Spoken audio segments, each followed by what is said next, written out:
Clay, it wasn't the first time, and it won't be the last, but I led you down a zoological path of lies, basically, in our previous conversation.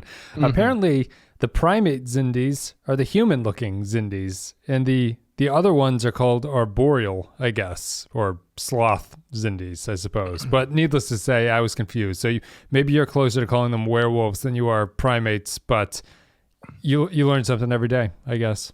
Yeah, they look, I call them werewolves because they look exactly like Teen Wolf's dad in the Teen Wolf movie when he turns into a werewolf to break the news to his son that they have a history of lycanthropy that he was never told about because sometimes it skips a generation, which honestly, I mean, why even take the chance? You got to tell your kids these things, right? Yeah, you got to set them up for genetic.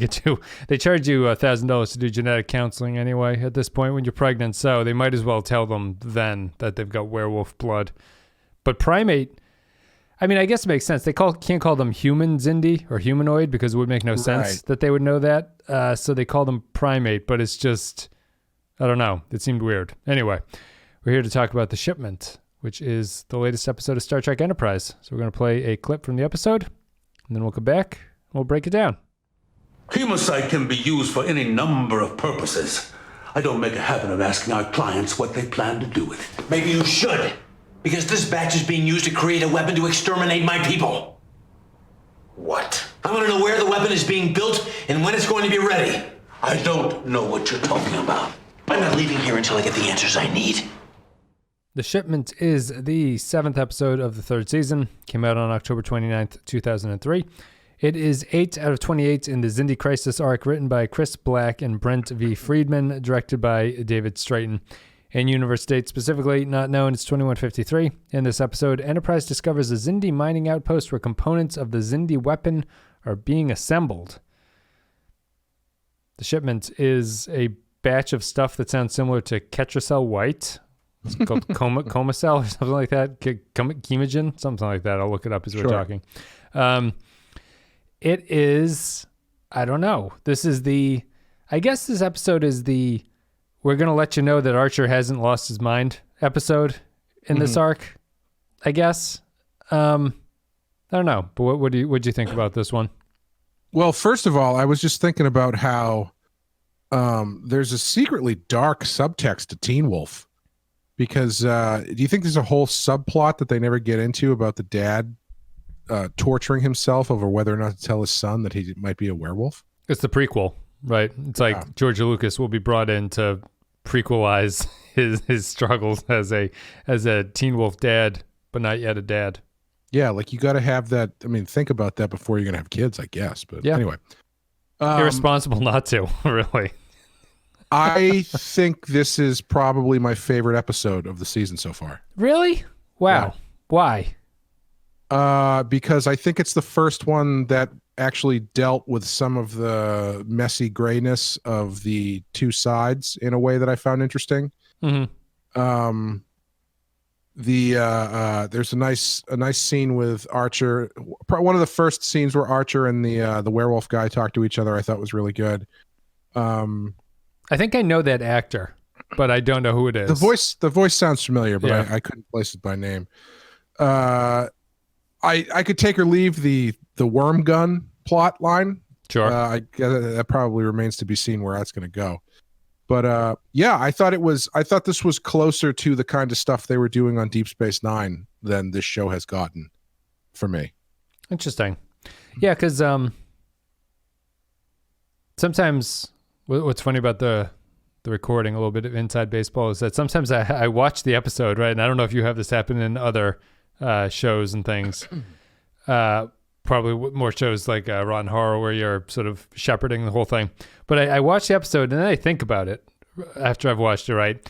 And I come up with a whole bunch of stuff that I want to talk about. Mm-hmm. And then 6 hours later, I've forgotten what I was thinking. It's like you could wake up in the middle of the night and you have your great idea, but for a book, and you forget to write it down, and you wake up the next morning, you're like, I can't remember what my idea was. Or somebody says something awful to you, and you can't think of a good comeback at the time. No jerk stores within me. Yeah, 8 hours later, you're on the toilet, and you're like, that's what I should have said. I say that just as a thing where I'll try to recover what I was thinking.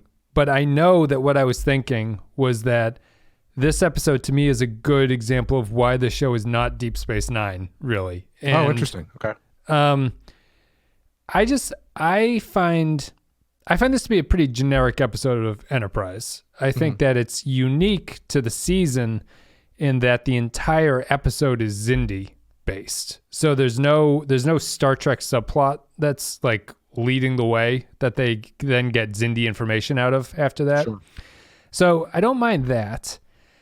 I think the first thing about me in this season and this episode is that I think they've just badly botched the pacing of how Archer is supposed to be developing as a character, really, with Anomaly, where he threatens to throw that guy out of the airlock, coming way too early in the season, I think. And then this episode, maybe it's in the right place, but I don't think that the episodes leading to this have led to what Archer is talking about here. And the weakness of this episode is that I don't buy either Archer is unbelievably lucky that he landed the nicest arboreal Xindi in the world, or it's just too much of a stretch that this guy's like the nicest guy that he could have run into in this situation. You know, it's like he doesn't put up a fight. He doesn't doubt anything. He doesn't. Yeah, he goes along with that plan pretty easily. Even when it potentially blows up at the end, and the other Xindi are telling him like, "Well, the humans are going to destroy us," and he sees Archer like running off into the woods or whatever. He doesn't tell the Xindi at that point about what he has done with Archer, which would have made sense to me. This guy is completely on Archer's side very quickly, and it just struck me as a problem in a way that a lot of like the romance episodes do, where I don't feel that there's time to bond between the two characters, where such a leap of faith is warranted between the two of them.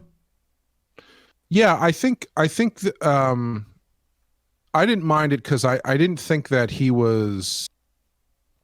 I felt like he was reacting on his own morals more than anything else. Because the thing that I guess the leap of faith you have to take is that he believes Archer when Archer says that this machine using this guy's technology or whatever he's mining here killed 7 million people. With nothing else, he just walks into the guy's house and says, "Here's a bit of a machine that killed a bunch of people." And he goes, they have the script acknowledges it. He's like, "Am I supposed to believe this? Like, is this good enough?" But he does believe it by the end of it. He does. I think they do some sort of scanning of the machine or some bullshit like that, where it's like basically they do like the bare minimum for him to be convinced of what Archer's saying. Yep. And I think I don't think it hinges on the two of them bonding as much as it hinges on the Xindi guy, the Xindi guy's own conscience, really, because that's the only reason he's doing it is because his conscience is tainted. He feels responsible for the deaths of 7 million people. He's trying to atone for it. Yes. And I think it works a bit for his actions to maybe impart a tonal shift on Archer. I will say, I think the crutch of this show is all of these episodes that tend to be better involve taking one guy from the other side and putting them in a room with Archer and then just having them have a conversation where they can both talk about their points of view. Yes. And I mean, I guess there's a reason that works is because that's what the basis of dramatic storytelling is, I guess. It's and like this franchise in particular is based around those kind of episodes. Yeah, and it's I wonder if it works every time. I don't know if I would call it a crutch because this show doesn't do it that often. They've done it maybe like 2 or 3 times. But I think it works when they do it. And I think this one worked for me. I liked Reed being a bit more militant. Again, I don't know why the Makos are there because the Makos are just hanging out where Reed is the one who's like, we should blow this up and kill everybody. I'm very concerned about the Makos at this point in the season. Yeah, what the hell's the point of having them there except for one guy with a rifle to do nothing? Well, let's go because I think that's actually a problem. I think it was a bad decision that they made. So they send down Reed and the chief Mako guy, who doesn't have much to do. But just on like a narrative level, if you're crafting an away team for an episode, ideally your characters should be the ones who, when put into the situation that they find themselves on the planet, have extremely different points of view that they can play with at that point. What's weird about the Reed and Mako thing is that they are perfectly set up to have different points of view about what to do down there. Right. But they're exactly the same. They're in lockstep with each other the whole way through, even though we've had that episode prior where Reed is like, you know, upset with the Makos, or is like, yeah, I don't trust these guys. Like, this is not the way that this is supposed to be. It's set up so that Reed is the good angel on Archer's shoulder, and the Mako would be the one who's like, we got to fucking blow this whole thing up and kill all these sons of bitches and get the hell out of here. And they don't do that. And instead, it's this Enterprise problem of they're like, we don't want to talk about the thing that the episode is about. We don't want to like actually get into this. We'll have a line of dialogue where Archer goes, well, we can't kill them because then that makes us the bad guys too. And then the other Xindi will just go along with it and sort of and work it out.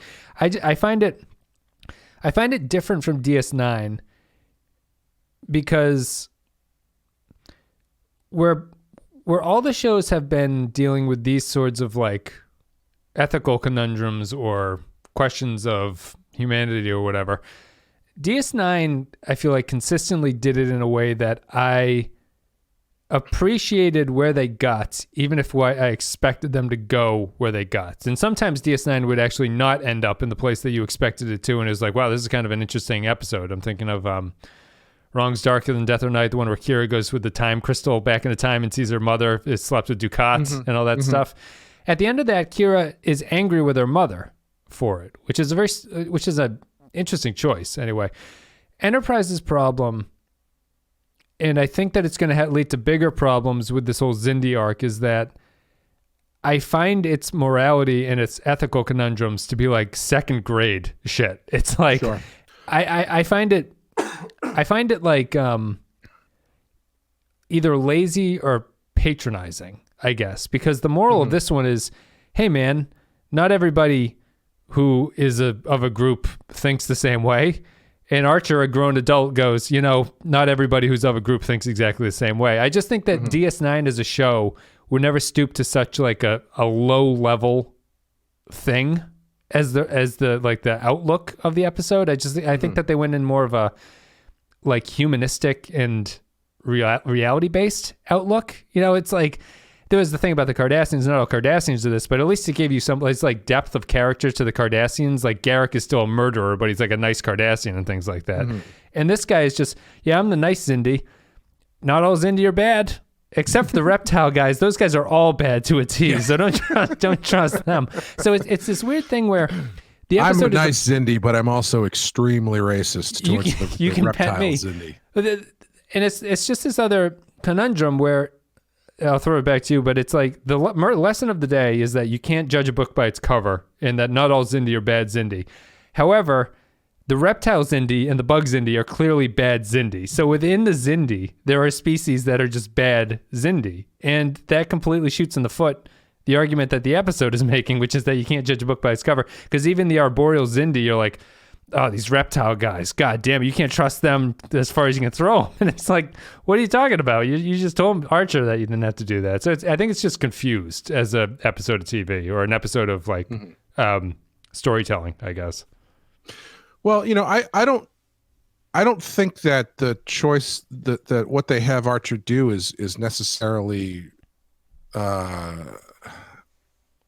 underbaked or anything, because he's basically deciding whether or not he's going to start a war. Because if they blow that place up, there's no way to avoid the fact that they're there. Right. And ultimately he finds a way to continue moving forward without actually having to engage violently. Although I don't know why the way that the werewolf guy talks his way out of why one of those drones got blown up is like questionable at best. But I was out looking for bugs and your thing scared me, so I blew it up. Sure. But the other one got away too, so why didn't you tell him? The other one got away, apparently saw nothing. But like, yeah, I didn't mind. I thought that that stuff worked because I think what Archer is playing with here is still of the same kind of mindset that he was a few episodes ago, where he's like, I don't want to be the one to extinguish another species out of the universe or whatever. Yes. Like that it's still his decisions are still coming from that point, but they're also mixed a bit with this idea that they are trying to avenge the deaths of millions of people. So I think for this show, I think that it works. I think Deep Space Nine has an advantage because they spend so much time with these opposing viewpoints, whereas this show does not, because this is more or less, this is the first time they've ever spoken to a Xindi.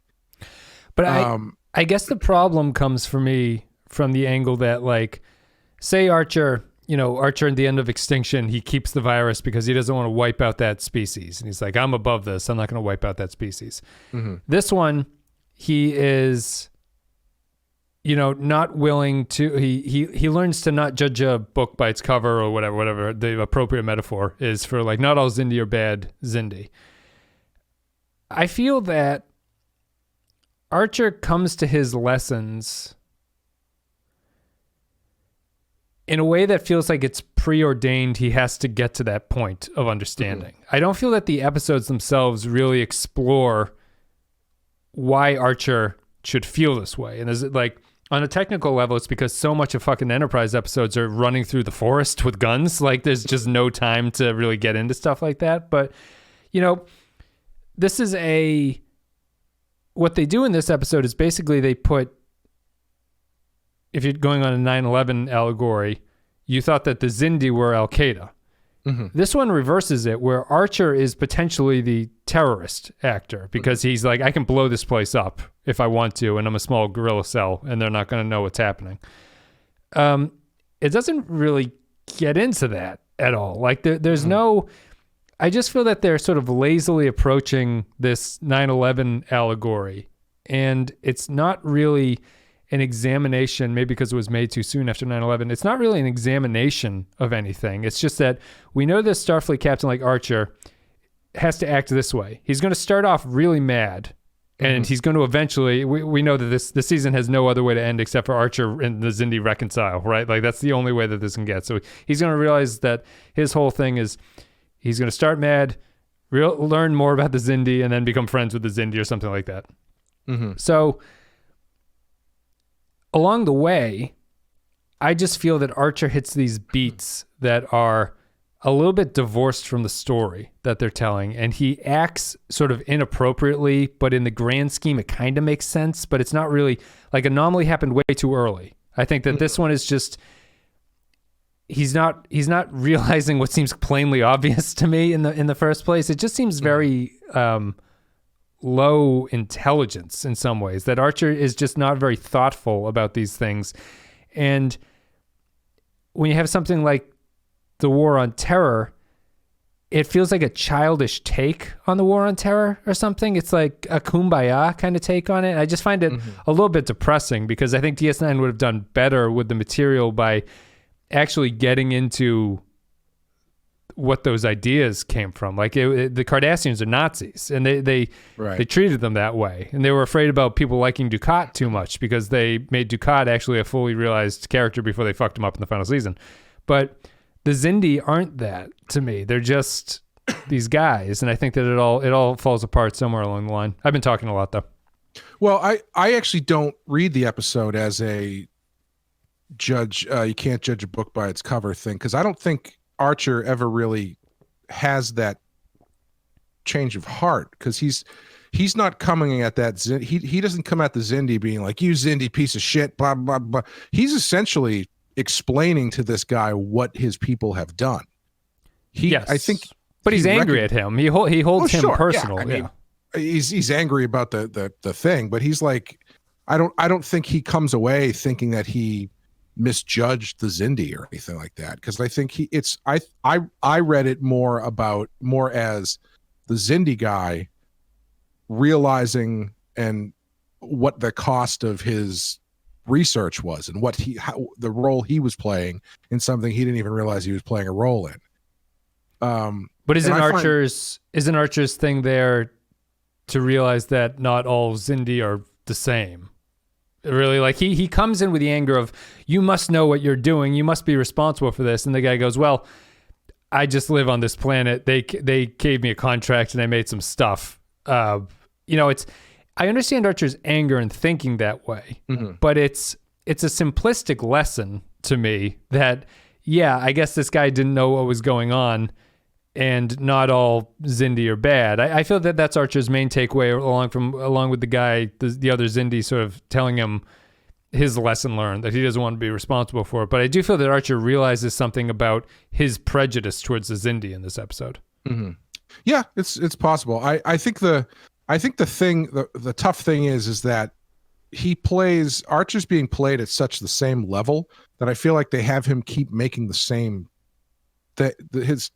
his character changes keep happening the same way, where he comes in hot and then he figures out a reason not to be so hot about the situation that he's in, which, yeah, it can get kind of old after a while because he plays it the same way every single time. Yeah, it's true to Archer never learning a lesson, really. It's that consistent character dynamic that he has.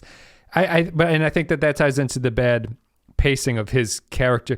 He should have not come in episode 1 red hot. He should have been like, I'm Captain Archer, I'm going to try to find the Xindi and talk to them. And then things should have just gone horribly wrong for the Enterprise in the Expanse. And then he starts getting desperate about what he needs to do. But they started him at 11, and he has nowhere to go except down, because he's going to learn eventually that the Xindi are, they're going to work this out somehow. There's some kind of reconciliation is coming. So he only has the place to go down.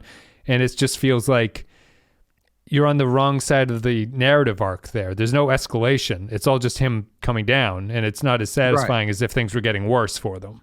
Yeah, I think they're trying to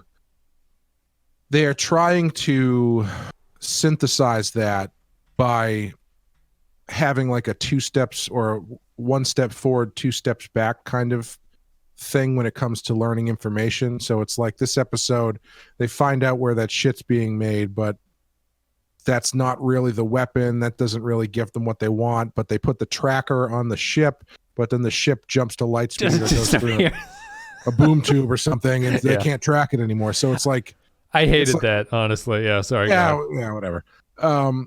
So it's like they're doing these like little setbacks, but they're not really, it's not like the Enterprise is running into these huge setbacks every episode, or running into these huge problems. So you don't have the characters changing too much, because there's not really a lot to change too, because all of the story movement is fairly incidental. Yeah. And all of the conflict that they deal with is fairly incidental.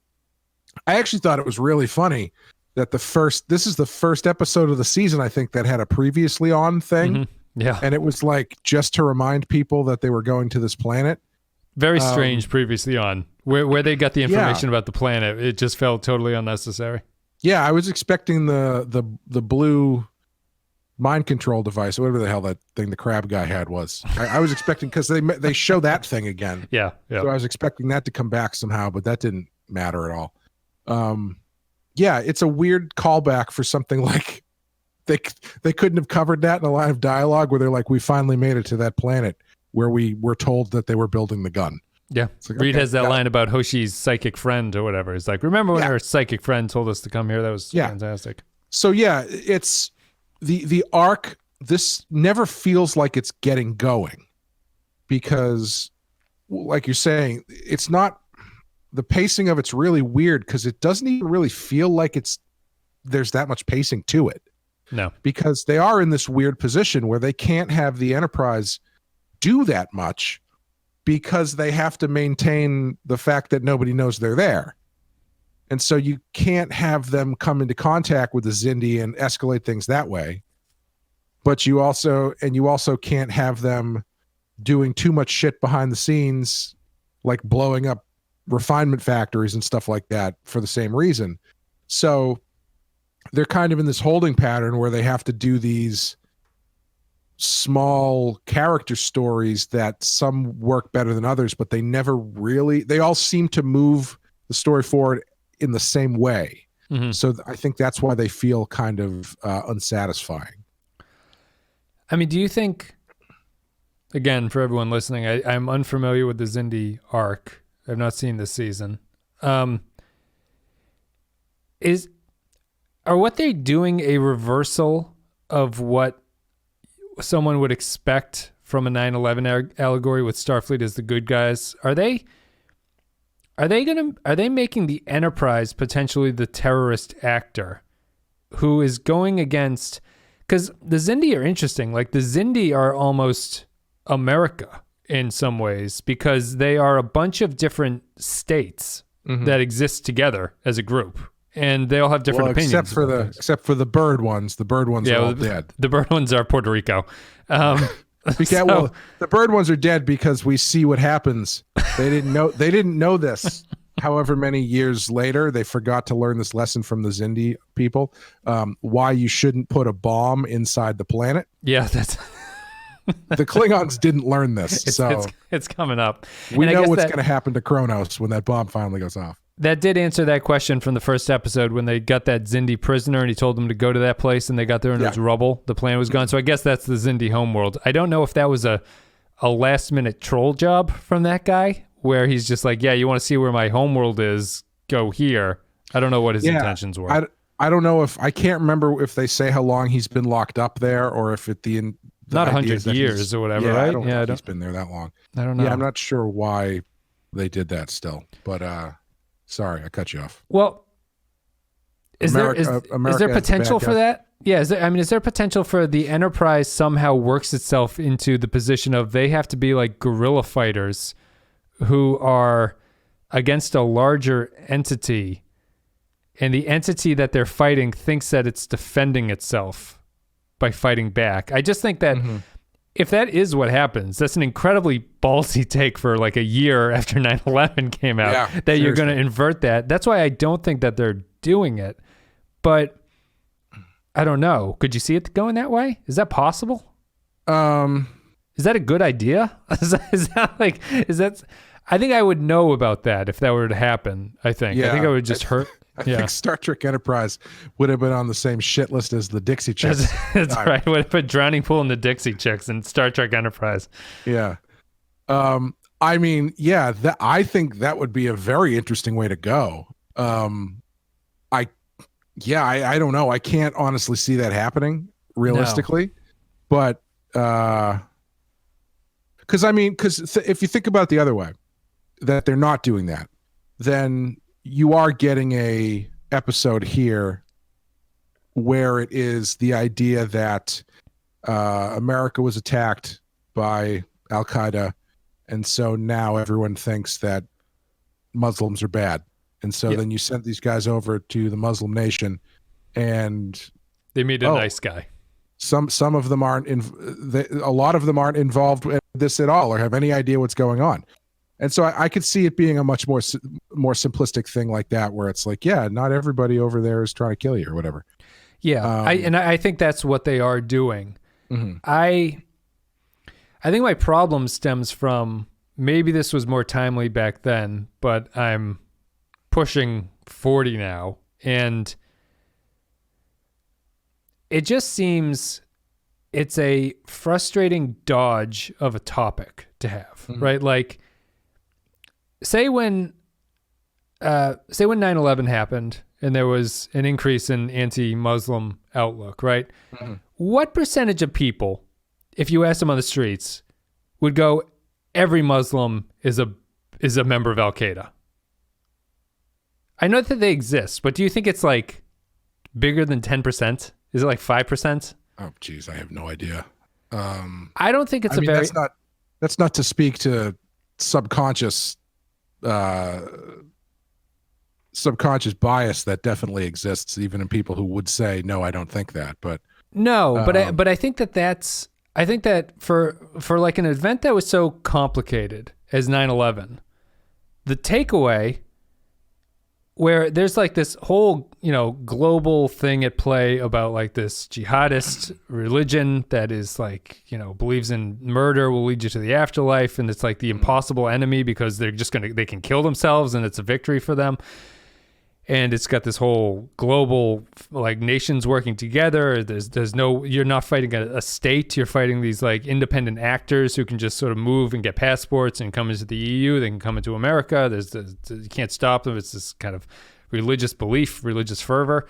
Mm-hmm. And then your takeaway is, well, they're not all bad guys. It's like, are you fucking kidding me? Like, it's such a childish take on it. I think that's what's frustrating to me, I don't know if you can really put a number on it, but I mean 70 something million people voted for the guy that wanted to stop all Muslims from coming into the country. So, right, but that's because we operate in a binary choice where you only have two options. That was 20 years later. That wasn't even the day after. I don't buy that. I think that people have depth of opinion, and I would say that the number of people, if you ask them, who said, do you think that all Muslims are members of Al-Qaeda, it would be like sub 5%. Like, sure. If you got an honest answer from them. Mm-hmm. So I don't know why we have this episode that feels that that's the important point to get across. Like we're in kindergarten, and it's like, there's actually groups are not all bad people. I do think the timing probably has a lot to do with it, because I think probably there was so much reactionary stuff coming out after that event, because obviously America hadn't seen anything like that since World War II. Yeah. I think probably that stuff was heightened and might have been a little bit more time. I do think it's probably a bit simplistic, even at the time. But not that it didn't exist out there. I think you're right that it's probably this concept is probably too soon to 9/11, to come out 2 years later. It just feels like maybe with contemporary eyes at the time it might have seemed more interesting, but now it seems a little bit cartoonish in a lot of ways, and I think that's what I'm picking up on. Well, it's interesting because, like I said, the thing that I found the most interesting was the Xindi side of it, was that character's reckoning with what he'd been doing. And the book by its cover thing, it didn't even really register with me. Mm-hmm. And maybe that's part of it. I don't know, but I found what the Xindi was wrestling with a lot more interesting than the stuff any change that Archer went through. Yeah, I guess he's supposed to be like Oppenheimer, right? You invent the atomic bomb, and then you're like, what the fuck have I done, basically? Yeah. Because, again, I mean, Archer doesn't go in there saying, let's blow everybody up. Like, he doesn't go in there looking to kill everybody because he blames everybody. He's like, well, we can't blow this place up, and we even if we could, we're not going to kill civilians when we do it. So, I feel that message. I'm not saying it's not there, but I feel that less than I did the Xindi side of it, where he, like, the Oppenheimer element of it. Yeah, I do think it is funny though, where it's only at the end when he's talking to his Xindi overlords or clients or whatever, when they're like, oh yeah, no, these people, they're a ruthless species coming here to kill us, and only then he's like, oh shit, I didn't even consider that. He looks at Archer running away is my favorite part of that. I just sabotaged my species because a guy I just met was nice to me. There's a lot of downside to it, I think. Yeah, he has a lot to lose there. I think I just have problems with that turn, really. Mm-hmm. Like I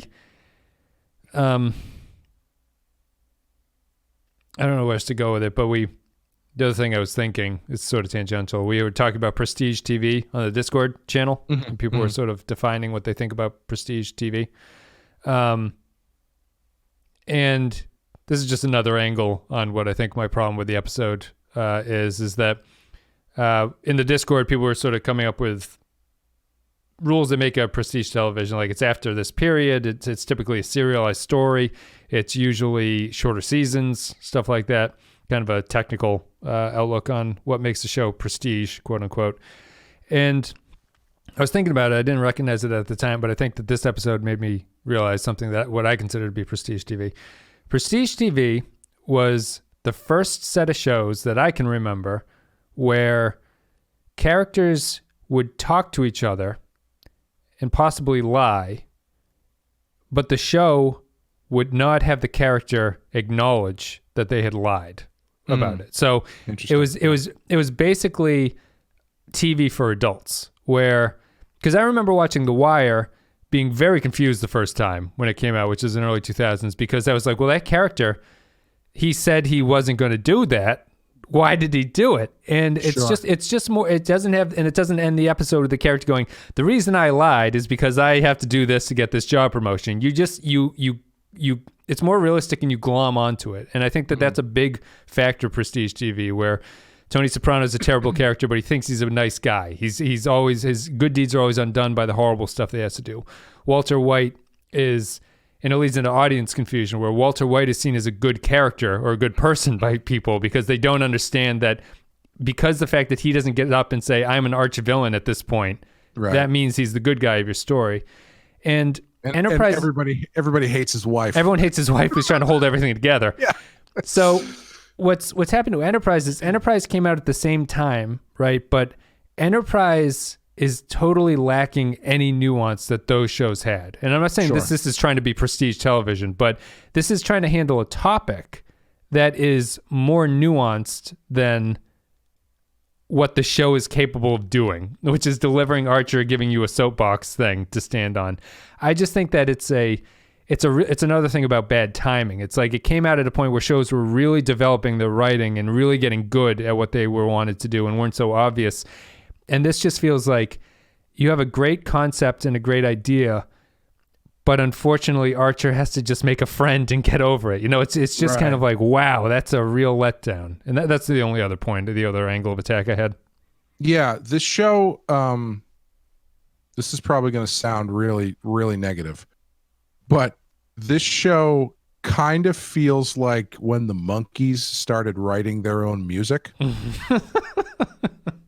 Because like they are presented as this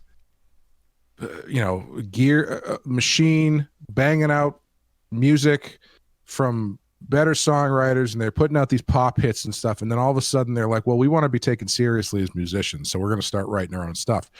And that just opens up a whole new door that you probably should have, like, criticism, and that you are lumping onto it. And honestly, I mean, maybe the Monkey stuff is better than I remember it being, but it's not as good as the Neil Diamond songs that were written for them. Let's put it that way. It opens up this door where it's like, are you guys really ready to are we really ready for the Monkees to write like a war protest song? America demands it. Yeah, I know. Yeah, like it's that kind of thing where it's like, okay, I see what you're going for. I appreciate that you're coming to this party, but maybe this isn't the place to do it, or maybe you guys aren't the ones to do it, because Enterprise is like, it's fine. It's like it's a fine show, but it's really just, it's like so Marvel Comics owns the copyright to the name Captain Marvel. Mm-hmm. And the reason that they keep pumping out Captain Marvel comics for the past 50 years is so they can maintain that copyright. It's not because they love the character. I mean, now the character is like a centerpiece to everything they're doing, but it's not because they love the character. The old stuff wasn't because they loved the character and had faith the character was like a sales leader. It was just because it was a brand. It was for branding, and that's what Enterprise feels like to me. It's even now, it still feels like this is a branded show that's here to maintain the brand. Mm-hmm. And like you said, it's not, the idea is great, the core idea of it is great, but it's so on autopilot so often that when they try to do something and tackle fucking 9/11, it's like, come on, guys. I guess my pushback there, because you said at the start that DS9, you thought this was a DS9-esque episode. I won't say that you thought this was DS9 level, but I'm having a hard time explaining why, but I just feel that DS9 understood nuance and conflict better. Like, I just don't think there would be an episode where Cisco, I'm sure there are. So this is the problem with it. Is like, I'm sure there's an episode where, and there are episodes where someone meets a nice Cardassian and they can't believe it, right? But I feel the DS9 episodes that did that, Duet is kind of an example. The guy dies at the end because another Bajoran is like, fuck you, I hate you, and he kills him. And it's like, there's this, at least this like catharsis or like grounded realism in the way that those characters are reacting, where here I really feel like it's just Archer goes in and the guy's like, no, I'm a nice Xindi, and Archer goes, oh, well, okay. They're like, thank you for helping me. I just don't, it's so ripe for what needed to happen, and the Arboreal Xindi guy needs to happen in this show. You have to have some character who convinces Archer that he's wrong. I just think it's so poorly done in that workman-like fashion that Enterprise always does, where it's just like, we're hitting the points, we're hitting the beats, it's coming through, that you miss the chance to have a DS9 type episode on it where you walk away thinking about it in the way that you think about Duet. Not that this has to be Duet, but not in the way that you think about like, wow, that Cardassian really did something that he believed in, and it came at a great cost. This guy, he lies to the Xindi with the stupidest lie and gets away with it, and then just helps Archer out. It just feels like there's no stakes, and it's a 9/11 story. How can there be no stakes? Yeah. Oh, yeah. The stakes are extremely low. Yeah. Well, I don't think that. What the hell was I gonna say? Again, I don't feel like Archer changes that much, because I don't think he's really changed his attitude. I guess I don't really see what he's convinced of by this guy, because they haven't really, like I said, when they get there, he's not looking to blow the place up. He's not looking to kill everybody. Yep. He's looking to do this in a tactical way, and he doesn't leave there. I don't feel like he left there with his mind changed about stuff. It doesn't change his approach, I don't think, to anything. No, he still has the same ultimate goal, I think. Right. Yeah. And I think that's probably part of where the problem is that for an episode like this, you would think that this character would impart something on Archer that changes his outlook, but I don't think that happens. I think Archer does things the way Archer's going to do it. The other guy changes. If you want to, I don't even know if you would call it a change, but he has a realization of whatever, and he helps. He gets told information that he didn't know previously. Yeah, he gets told information, and he has a realization. But like, I didn't feel like Archer comes away from this story with like a new outlook on the Xindi as people or anything. You think the next Arboreal Xindi he runs into, he's going to dislike? I don't know. What's he like? he's like Robert Oppenheimer. I guess that would be a difference. I think that the next Arboreal Xindi he runs into, he's going to be like, hey, I met a really nice one of you before. Are you nice? And I hope you are. The next reptilian he runs into, he's going to punch in the face the first time he sees it. Well, I mean, everybody knows the reptilians are all assholes. They are. The reptile brains. Yeah, I don't have too much. I sound overly negative. I think this is, not to spoil, this is like a perfectly average episode of Enterprise to me. So it's like, it's just right there. I just, and we don't even really need to talk about Trip and the gun, because I don't think that it's kind of, those scenes are kind of fun, but they don't do anything. I was expecting more out of it, and it doesn't lead to anything. I would be shocked if that stuff doesn't come up somehow down the line. I think the most interesting thing about this episode is that we learn that the Xindi technology all have living creatures inside them. Yeah, they're biological. Yeah. Yeah, like even those drones had like a weird like Dalek squid thing inside it that oozed out after it got killed. Yeah, that's, I thought I mean, you do learn a little bit about the Xindi. You learn that they are all species from the same planet that fought each other in a war and they destroyed their planet. I guess that's supposed to be the conflict between the whole group. I think I'm still hazy on the reach of the Xindi. Like, how are they a Dominion-esque force that sort of runs things?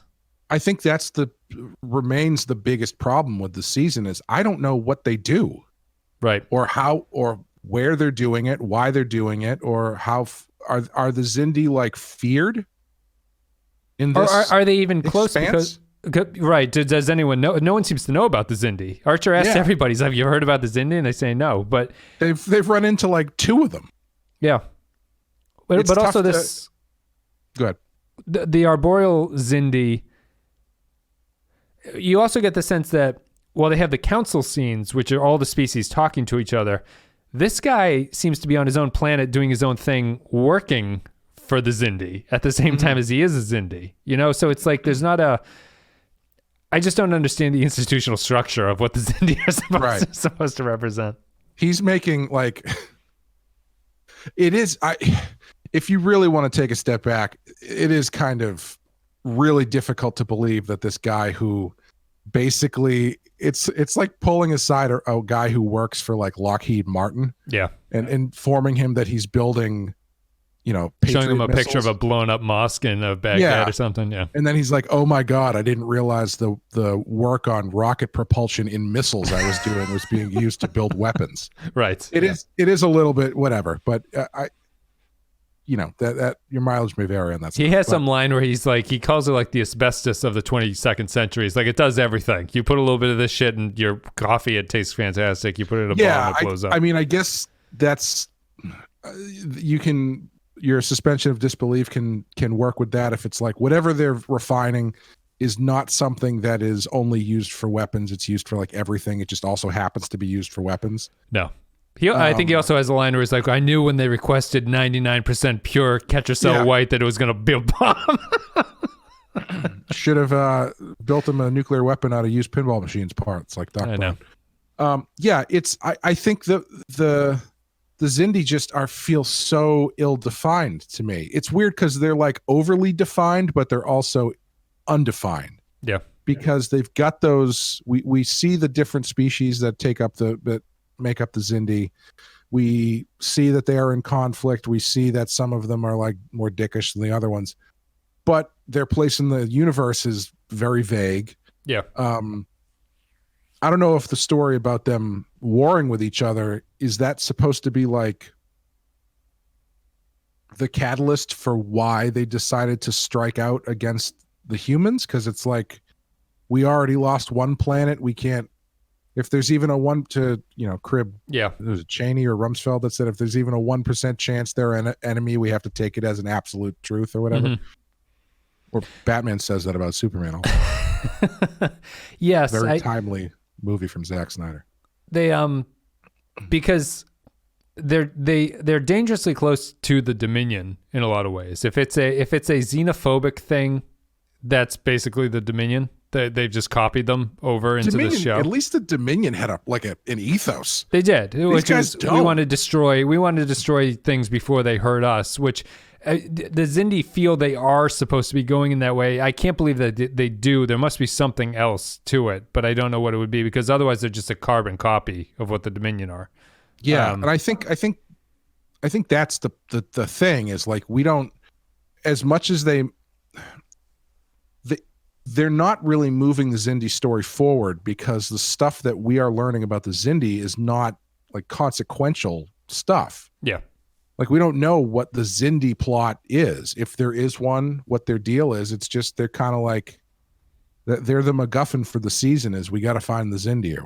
It's tough to really care about, honestly. Did you see Chabon wrote a couple blog posts. Michael Chabon wrote a couple blog posts about one of them was the Romulan Empire, like Romulan culture. He wrote like a couple thousand words about what he thinks Romulan culture is like, and he describes it and things like that.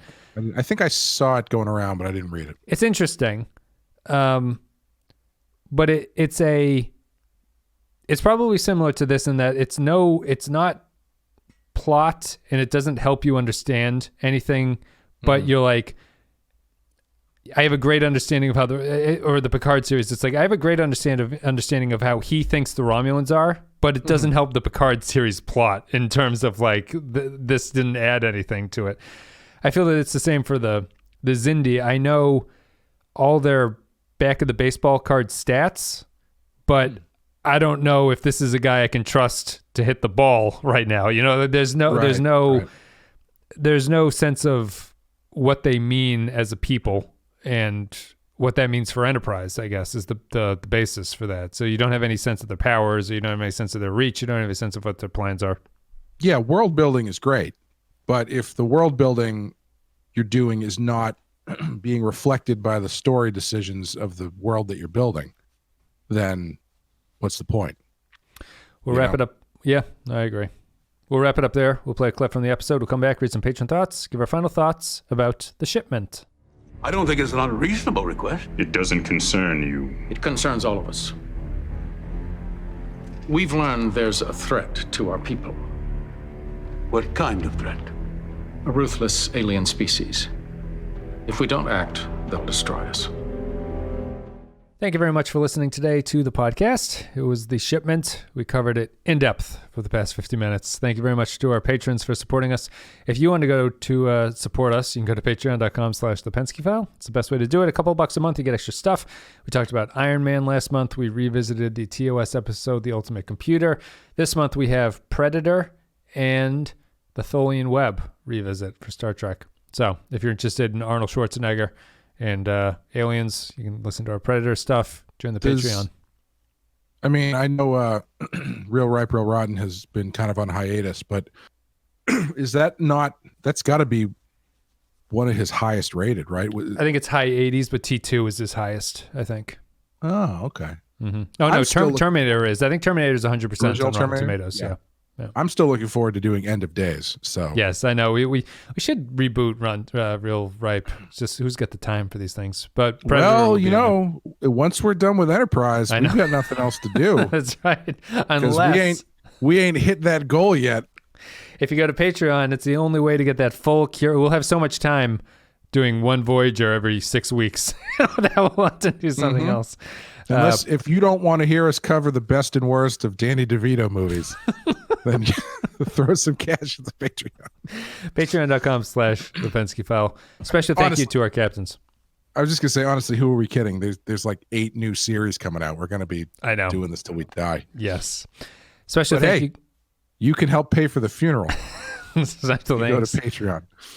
To Tarek Latif, Joy Mango, Kyle Barrett, Mike Burnett, Michael Pond, Andrew Trilog, Matthew Russ, Samuel Custer, Matt Cutler, Cardinal Doomsday, Christian Pouch, Nick Sergey, Sean, Grim Santo, Bradley Killens, Dwayne Hackett, Kevin Reyes, Darth Mosk, Vol 13 Hero, Jordan Cooper, Russell Oge, Rune Vendler, HH28, Stefan Minton, Derek Zajac, Paul Roscoe, Jacob123, Poindexter G, Johnny Franceschi, I think it is, Mike Harris, Nick the Rat, Captain Brazen, Eric Santuan, Jakey's Gamer, Kevin Lowry, Corey Martin, Patrick Seba, Garoppolo John Zorn, William Scheisler, Rayhan Jaffer, Zane Majors, Soylent Blue, Woodrow, Dave Davies, Retail, Worf's Tiny Brown Dicks, The Voyager is unstoppable, Olivier Pardo, Tom Hickey, Captain McMunchausen, James McLennan. Thank you very much.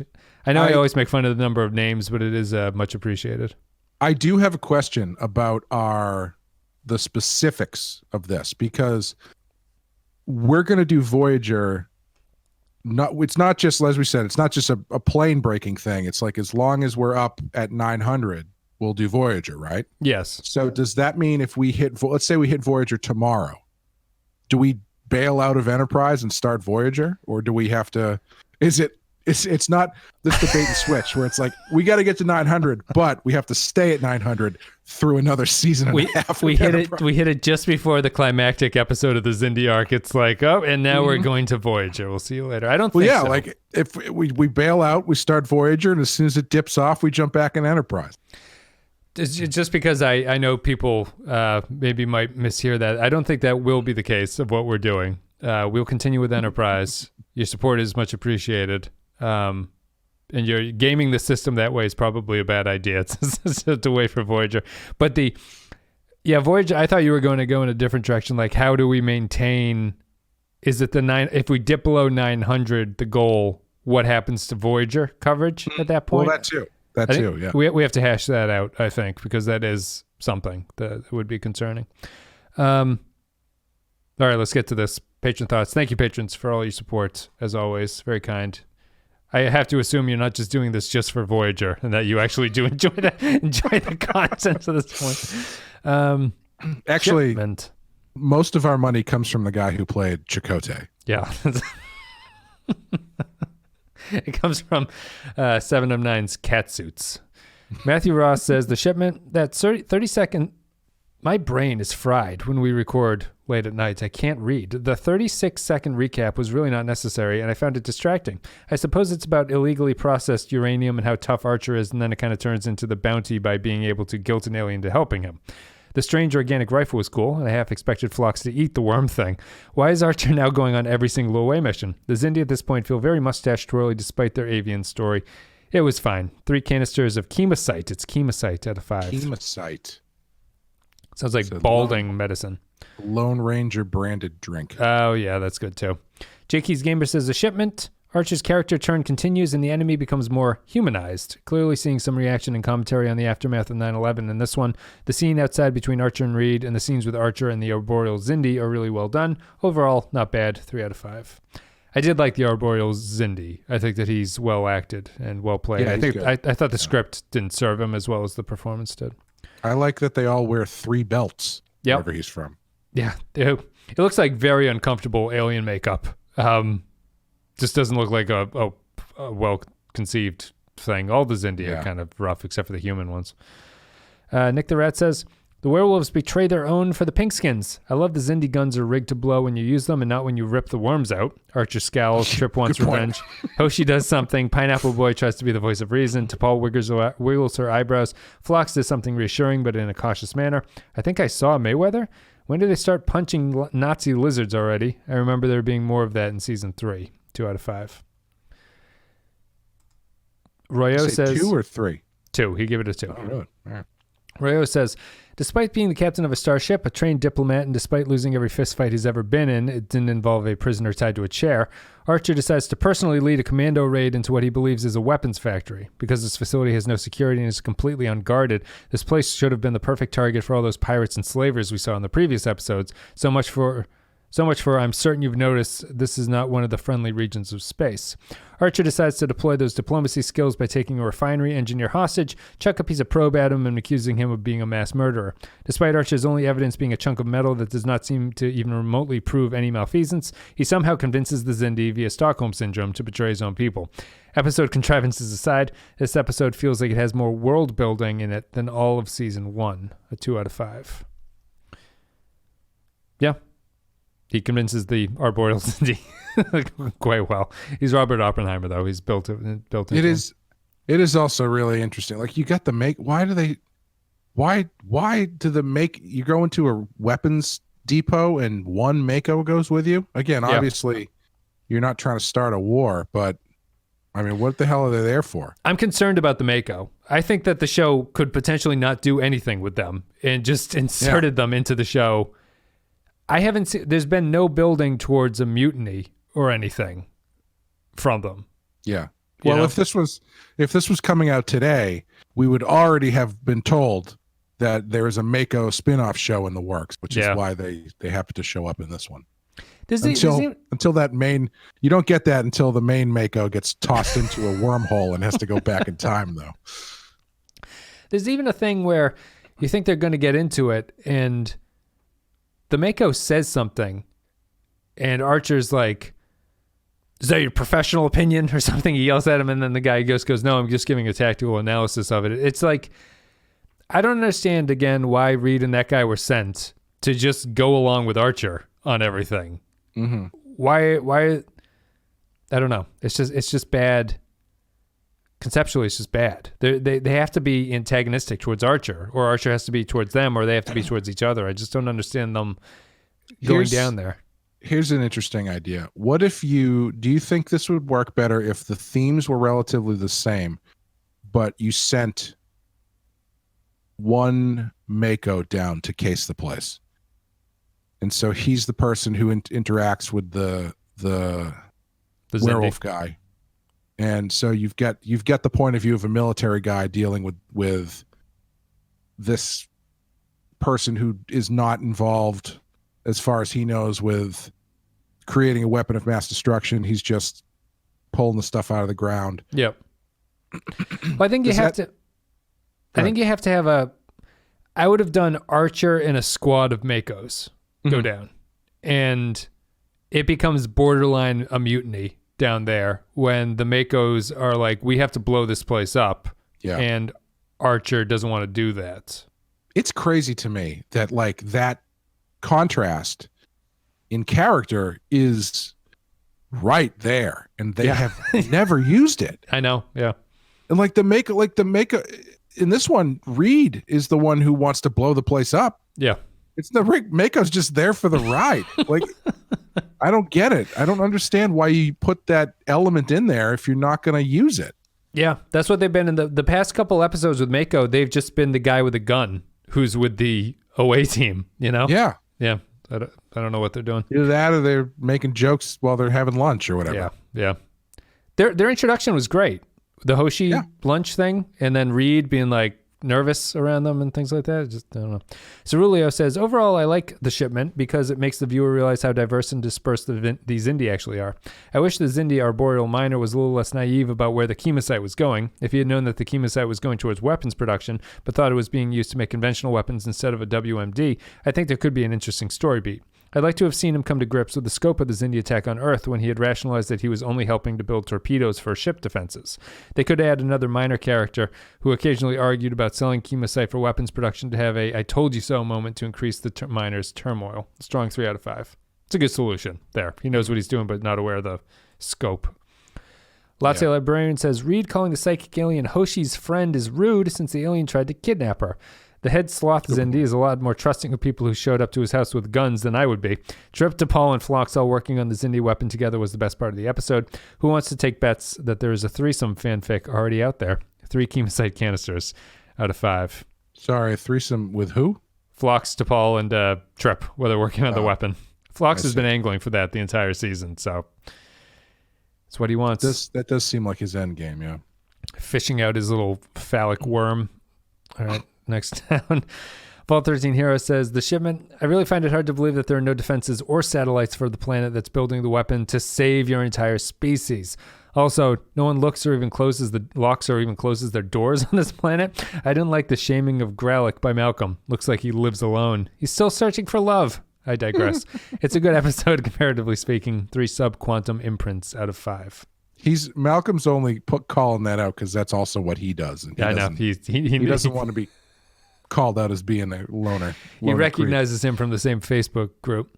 Grappler John Zorn says, the Shipment, I've always liked this one. While the episode has some flaws, it's the first where we see Archer embracing core Federation nice guy values in order to solve the bigger problem. Gralick's final admonition of, I hope you remember that all Xindi are not your enemy, amounts to a pretty different thesis than Archer airlocking that one dude a few weeks back.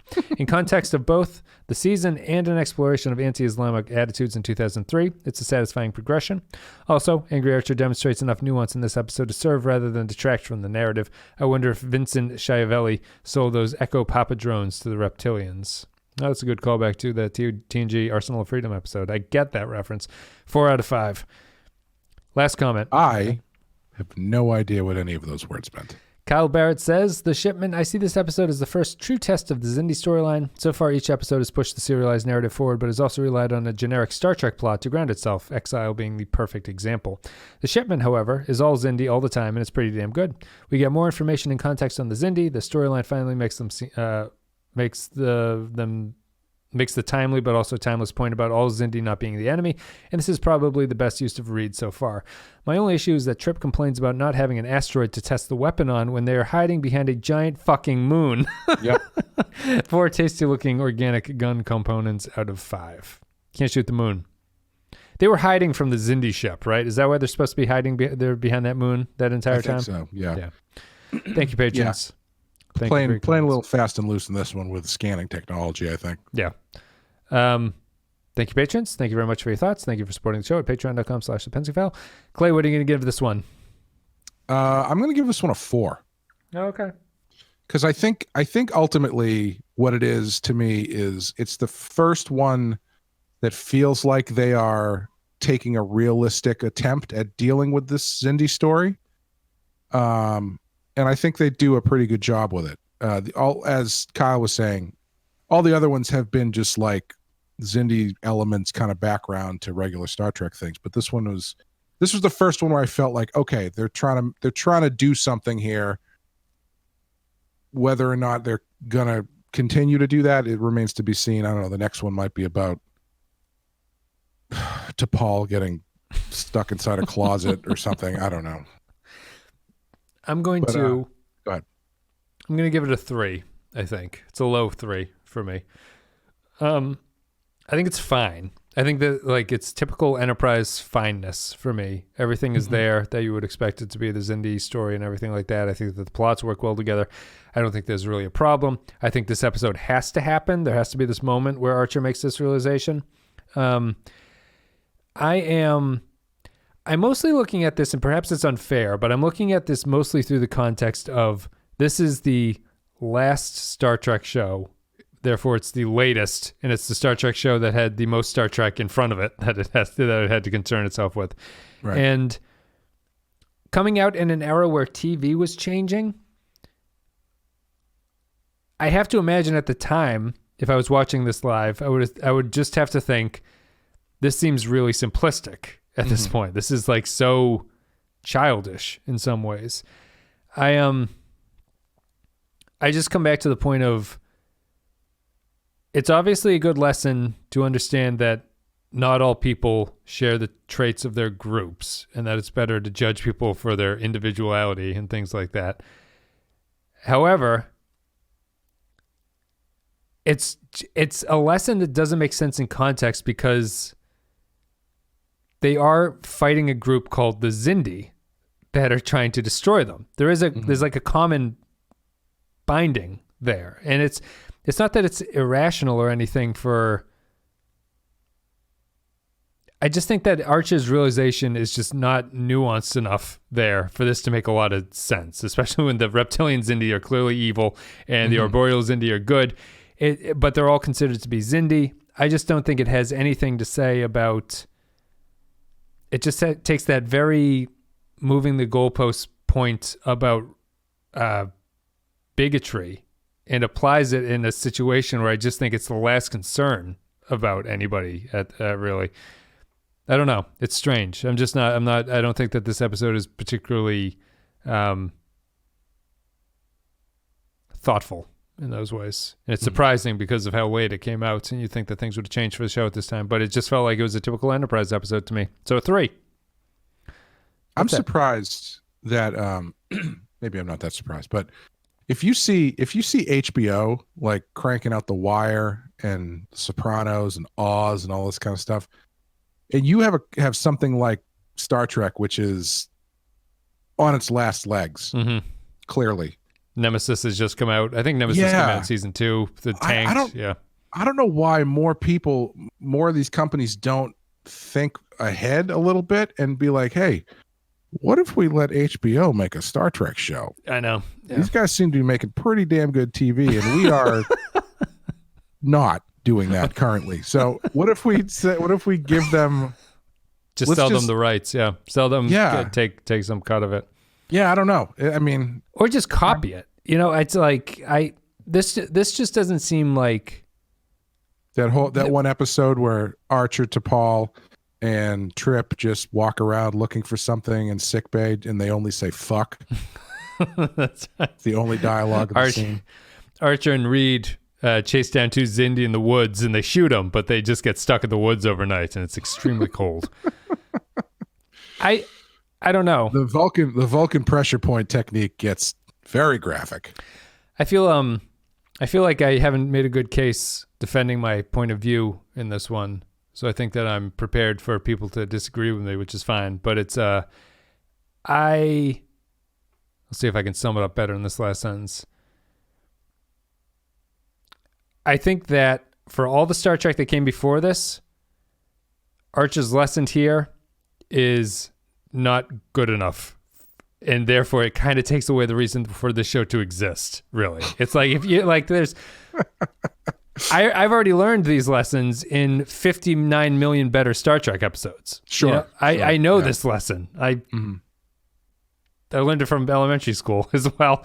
I think that there's more to it than this. And I thought that Enterprise, in the era that it came about, and with the serious turn it's trying to take into a 9/11 allegory, was prepared to say something, and I don't think it did say anything at all. That's it. I don't know what the next episode is. It's called Twilight. Vampires, werewolves. The werewolf Xindi and the vampire Xindi. I know you're not being serious, but I hope so. Well, there might be a werewolf Xindi, but I don't know anything else. Have they ever done vampires on Star Trek? Like in a Star Trek spin on vampires? They must have. I mean, there's always a life force draining. I guess the Candle Ghost is kind of a vampire. That's true. Sub Rosa. Yeah, that's a good point. We'll go with him. He also plays a vampire. Yep. In the Monster Squad. Yes, and he's also who's the Bajoran in DS9? That's the same actor, right? It is. It's who's Kira's lover? Vedic Bareil? No, not Bareil. It's the other guy. No. Oh, the first guy, the guy who was the freedom fighter? Yes. Shit. I can't remember his name, unfortunately. I don't know. He's dead. I'm not going to remember. Hold on. Kira's lover, not Bareil. Top Google search coming from Wes's house. It's like personal relationship. Top Shakar. 10 list. Shakar. Kira's lovers from Deep Space Nine who die. Shakar Edon. That's it. Yeah. All right, we'll go out with that. We remembered so people can't get mad. Thanks very much, guys. We'll be back to Twilight. Clay, do you have anything you want to say before we go? I don't know what week this is, but we're months in the future. Months, yeah. We've got Rotten Heart Picture Show still coming out every other week. I think when this comes out, we probably will just have had Hereditary come out, I think. It's probably likely. This is 4 weeks out or 3 weeks out, I think. So yeah, so that's about right, I think. So yeah, we had Hereditary with Wes joined us on that one.